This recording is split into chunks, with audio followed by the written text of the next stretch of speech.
Hi friends, please subscribe to Amravati Media and press the bell icon for more latest updates.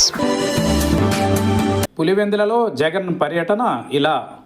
AP మాజీ ముఖ్యమంత్రి YCP అధినేత YS Jagan మరోసారి తన సొంత నియోజకవర్గం పులివెందులకు వెళుతున్నారు. ఇప్పటికే వరుస టూర్లతో బిజీగా ఉంటున్న జగన్ పులివెందులలో పలు కార్యక్రమాలు ప్లాన్ చేసుకున్నారు. వీటికి హాజరయ్యేందుకు బయలుదేరి వెళుతున్నారు. జగన్ 3 రోజుల టూర్కు సంబంధించిన షెడ్యూల్ను వైసీపీ అధికారికంగా విడుదల చేసింది. ఈ నెల 25వ తేదీ సాయంత్రం 4 గంటలకు వైఎస్ జగన్ పులివెందుల చేరుకుని క్యాంప్ ఆఫీసులో రాత్రి 7 గంటల వరకు ప్రజా దర్బార్ నిర్వహిస్తారు. అనంతరం 26వ తేదీ ఉదయం 9 గంటలకు పులివెందుల వాసవి ఫంక్షన్ హాల్లో జరిగే వివాహానికి జగన్ హాజరవుతారు. అక్కడి నుంచి జగన్ పులివెందుల చేరుకుని లింగాల మాజీ సర్పంచ్ మహేష్ రెడ్డి కుటుంబాన్ని పరామర్శిస్తారు. ఆ తర్వాత మధ్యాహ్నం వేల్పులలో లింగాల రామలింగారెడ్డి నివాసానికి వెళతారు. తర్వాత అక్కడి నుంచి పులివెందుల చేరుకుని క్యాంప్ ఆఫీస్లో రాత్రి 7 గంటల వరకు ప్రజా దర్బార్ నిర్వహిస్తారు.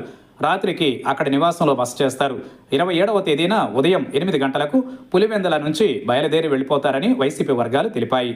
గత ఏడాది ఎన్నికలలో వైసీపీ ఓటమి తరువాత సొంత నియోజకవర్గం పులివెందులపై జగన్ పూర్తిగా ఫోకస్ పెడుతున్నారు. మరోవైపు సీఎం చంద్రబాబుతో పాటు టీడీపీ నేతలు ఈసారి పులివెందులలోనూ గెలిచి తీరుతామని ప్రకటనలు చేస్తున్నారు. ఈ మధ్య పులివెందుల జడ్పీటీసీ ఎన్నికలలో టీడీపీ గెలుపును వారు ఉదాహరణగా చూపుతున్నారు. దీంతో జగన్ తరచుగా పులివెందులలో పర్యటనలు చేస్తున్నారు.